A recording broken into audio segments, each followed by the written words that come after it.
بسم اللہ الرحمن الرحیم۔ اللہم صلی علی سیدنا محمد و علی آلہ و صحبہ و بارک وسلم علیہ۔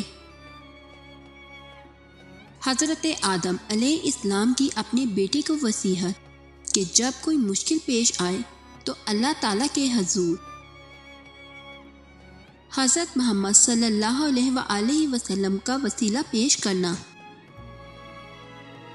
جب حضرت آدم علیہ السلام کا وصال کا وقت قریب آ گیا تو آپ نے اپنے بیٹے حضرت شیش علیہ السلام کو وصیت کی، فرمایا کہ اے میرے بیٹے، جب اللہ تعالیٰ کا ذکر کرو تو اس کے ساتھ محمد رسول اللہ صلی اللہ علیہ وآلہ وسلم کا بھی نام ذکر کرنا،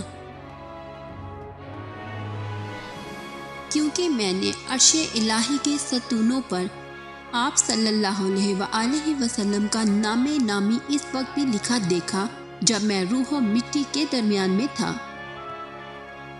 اس کے بعد مجھے آسمان پھرایا گیا، میں نے ہر جگہ حضور صلی اللہ علیہ وآلہ وسلم کا نام لکھا دیکھا۔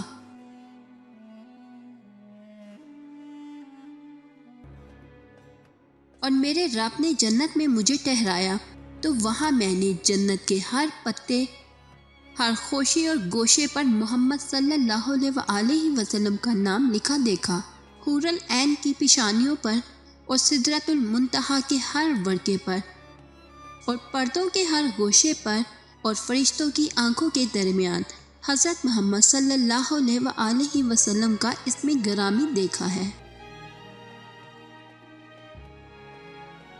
اے میرے بیٹے، جب مشکل پیش آئے، جب کوئی پریشانی آ جائے، اس وقت پیارے رسول صلی اللہ علیہ وآلہ وسلم کا وسیلہ پیش کرنا، اللہ تعالیٰ تمہاری ہر پریشانی دور کر دے گا۔ ہمیں اپنی ہر دعا میں حضرت محمد صلی اللہ علیہ وآلہ وسلم کا وسیلہ پیش کرنا چاہیے، کیونکہ یہ ہماری دعاؤں کی قبولیت کا ذریعہ ہے۔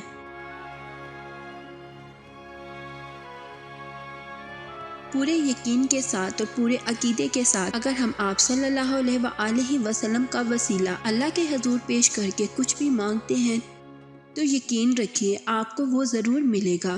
آپ کی وہ دعا کبھی بھی رائے گاہ نہیں جائے گی، کیونکہ اللہ پاک نے حضرت محمد صلی اللہ علیہ وآلہ وسلم کے لیے تو یہ ساری دنیا بنائی ہے۔ آپ لوگوں کو میری یہ ویڈیو پسند آئی ہو تو اپنے دوستوں کے ساتھ شیئر ضرور کیجیے گا۔ اس طرح کی مزید اچھی ویڈیوز دیکھنے کے لیے ہمارے چینل کو سبسکرائب کریں۔ ملتے ہیں نیکسٹ ویڈیو میں، اپنا بہت سارا خیال رکھیے گا۔ اللہ حافظ۔